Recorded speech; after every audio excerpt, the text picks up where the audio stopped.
actions have consequences, and we need to learn that our decisions impact the other. Hello and welcome to Luna and the Druid.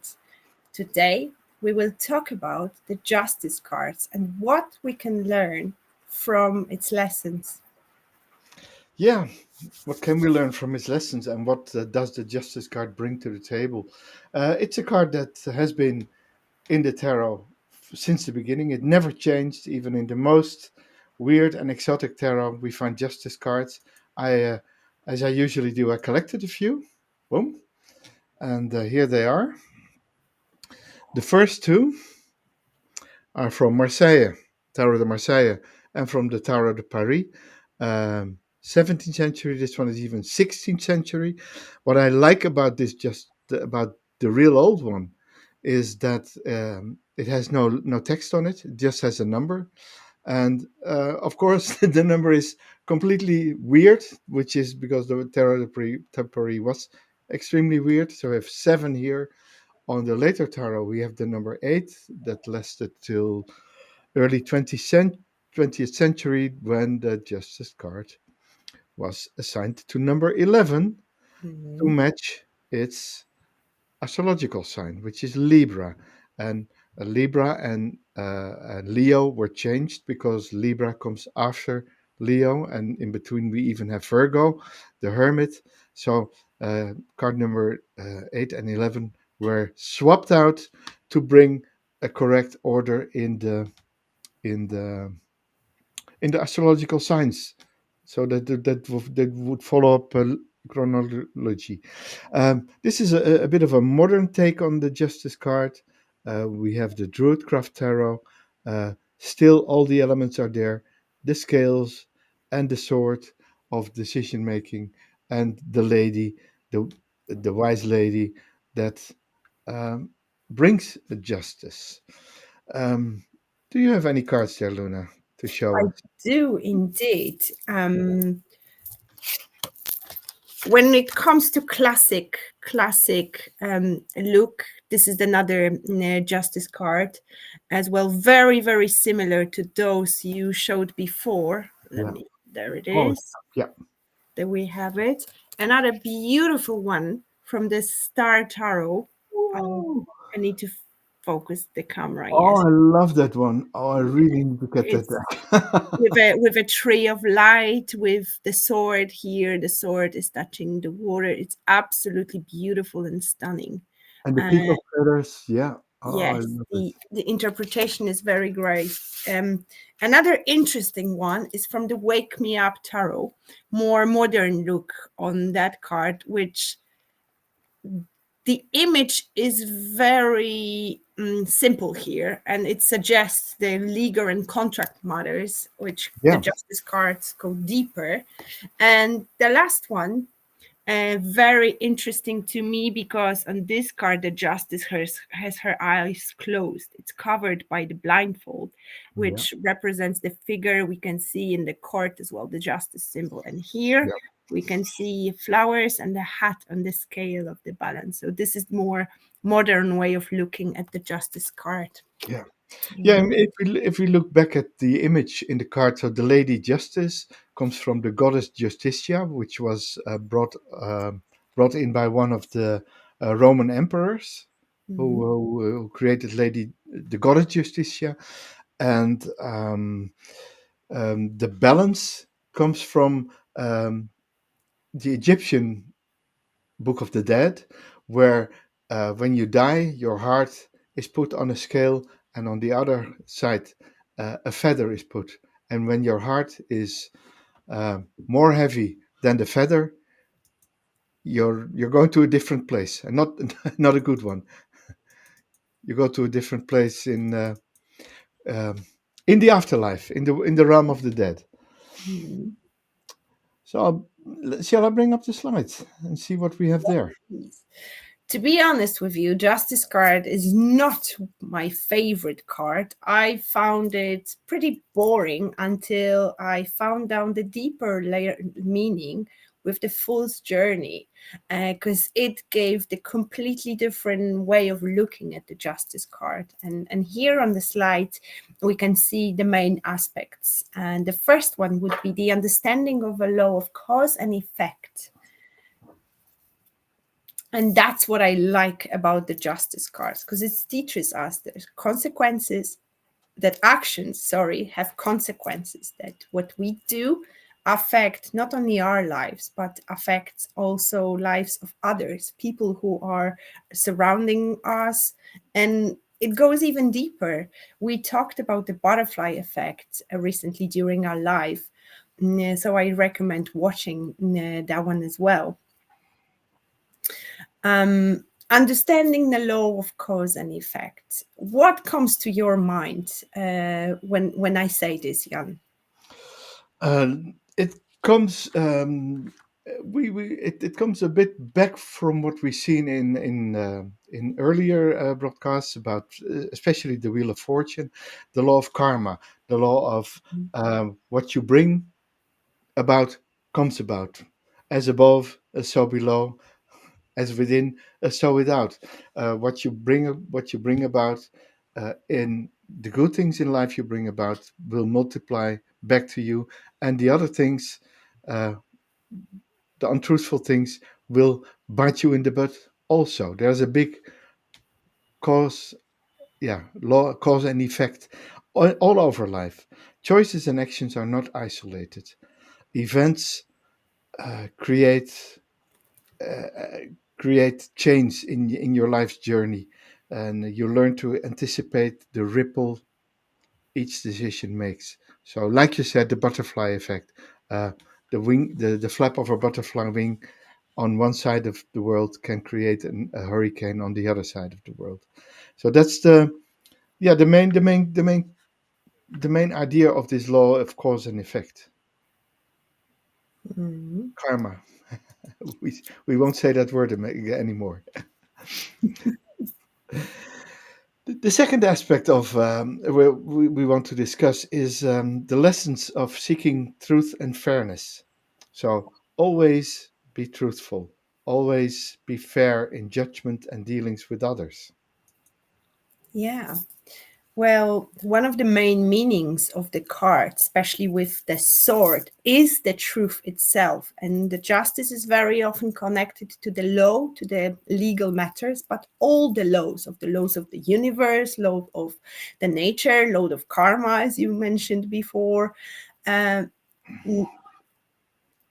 the universe, even though it might sometimes seem like it's very unpredictable, has its laws as well. It definitely does. Yeah, yeah, yeah. And there you also see that the truth and fairness uh, isn't always able to be obtained through legal matters. Sometimes you go into to a legal fight. You know that you're right. You know that it's just and fair, and still, bum, it doesn't work this way, and you have to overcome this. But be true to yourself. That's the most important lesson there. Be true to what you bring in yourself. Don't lie to yourself. Don't steal. Don't do anything rash which is not necessary for other reasons. Also, seek truth. It is important to find what's true, my true north, what is true to me, but what is the universal truth as well. Exactly, exactly. Mm. So, there from truth and fairness, we come to acceptance and accountability.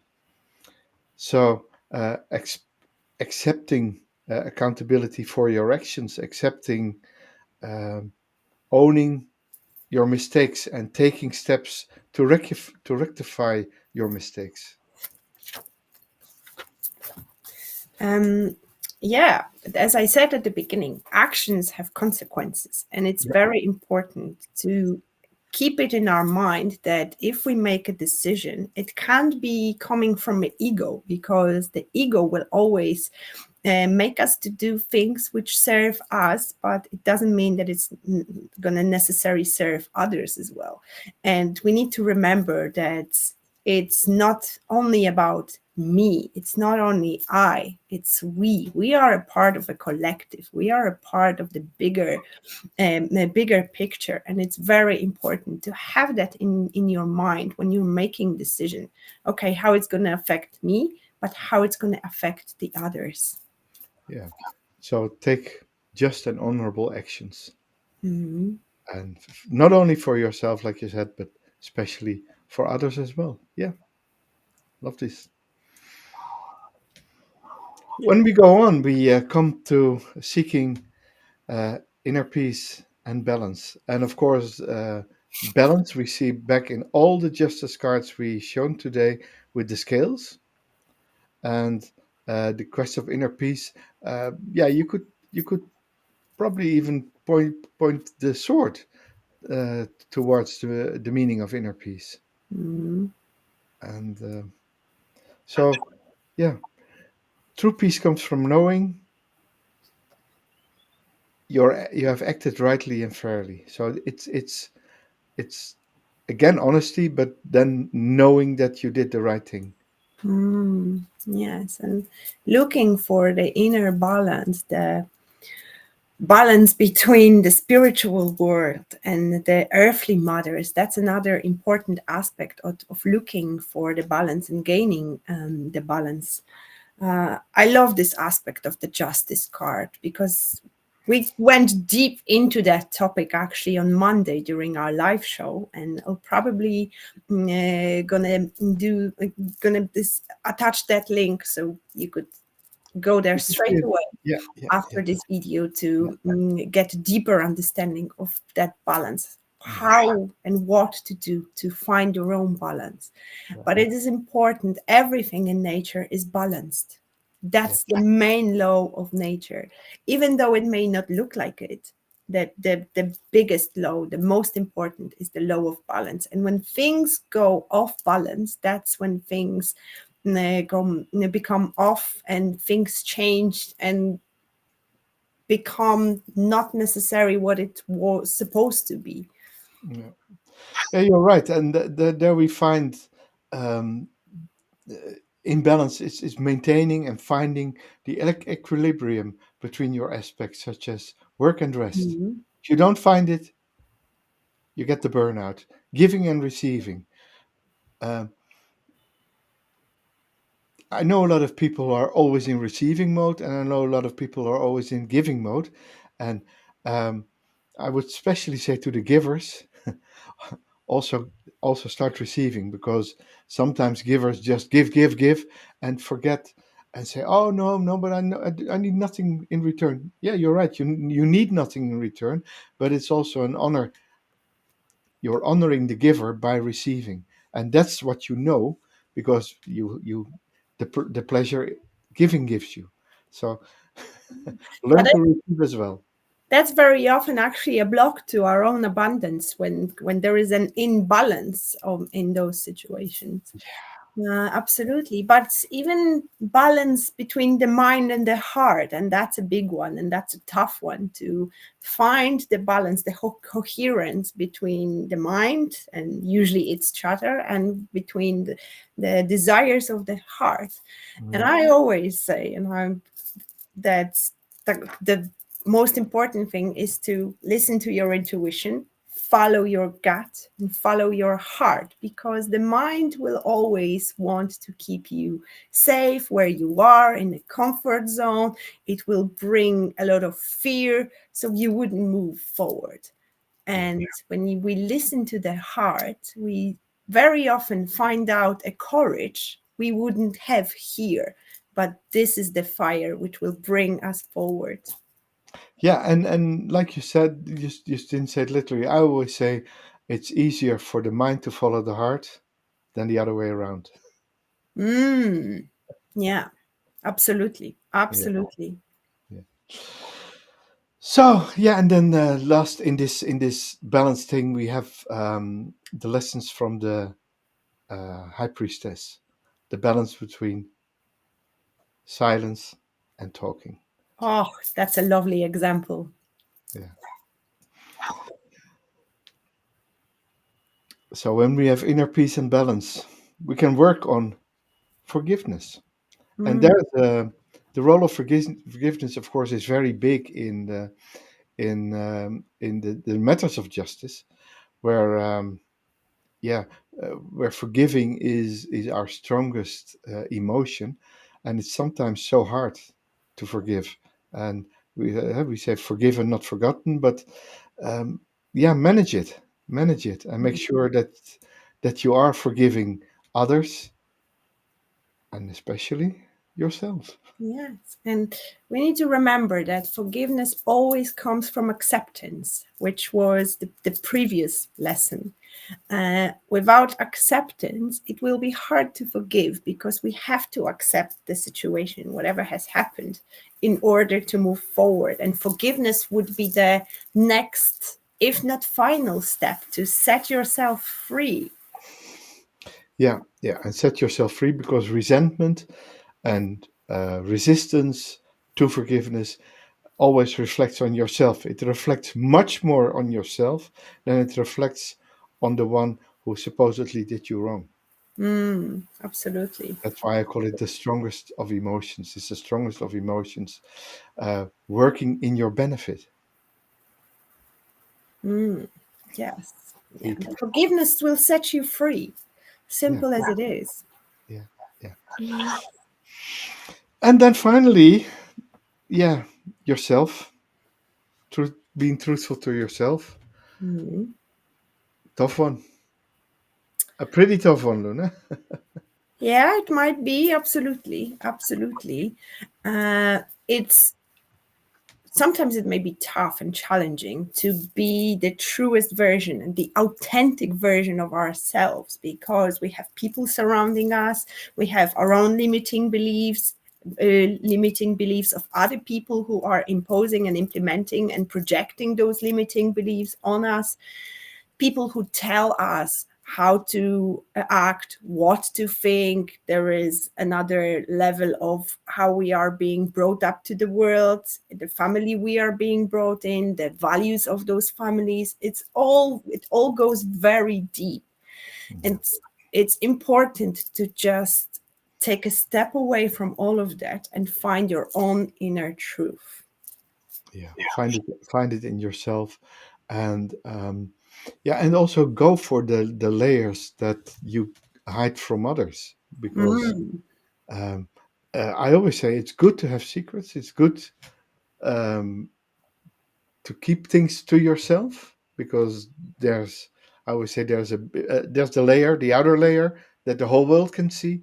Then there's the layer that's only known to the ones who know you very well, and then there's the deep shadow layer where yeah, that these are the things you take with you to the grave.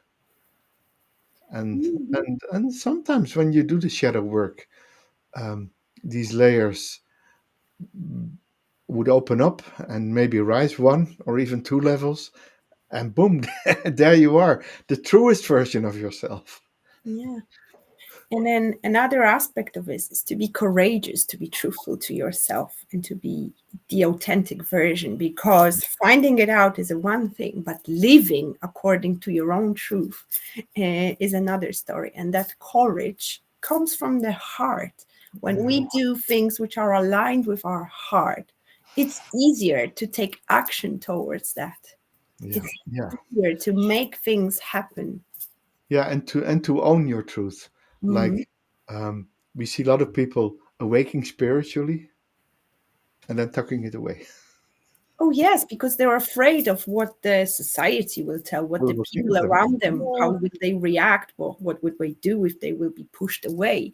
So Uh, woo, yeah. my favorite label, woo, absolutely. But we need to remember that the right people will stay by our side because life is a journey and not everybody and not everyone is there to be with us on this journey for the entire life. It's like a journey on a bus. Some people jump on and get out on the next stop. Some people stay for a little bit longer. And those true and authentic connections, friendships, soul connections will stay, because every person in our life has a reason to be there. And it is important to let go of those connections which don't serve us anymore, which don't serve or don't support us with being the true version of ourselves. Yeah, yeah, and that don't allow you to be the true version of yourself, because Mm. that's the most important thing. Is the only thing you have is yourself. All the others are already taken, Luna. Yes, that's absolutely the truth. That's the truth. Yes. And I myself know this from my own example, that when I changed dramatically because I had my spiritual awakening, and all of a sudden I discovered this different world. Many people turned their back on me because I was reflecting things on them they didn't like about themselves. And Mhm. obviously, they were blaming me for that. Okay. And it took me a really long time to understand that it wasn't about me, but it was about them. And the justice card can help to overcome that challenge and bring the balance back into the life. Fabulous. So Yeah. we're back into balance Yes. after a tumultuous week with a full moon and uh, you know, Lunar eclipse, the lunar spring eclipse, equinox, everything. there is a lot of going on. Start of the astrological year when we have moved into Aries, and there we are. We're finding it. We're bringing it to our viewers, and we're enjoying life. Next step, changing perspective. We will when we go into the Hanged Man, card number 12, the next week. We hope you will join us there. Thank you And very much for your time and for your energy. If you your have any questions, leave it in a comment below this video and we will answer. And we invite you to join us live every Monday at 8 o'clock GMT time, London, Dublin, Lisbon. See you there. See you in a space. see you in the space, and be sure to like and subscribe to be reminded of our upcoming videos. Bye bye, all. Bye.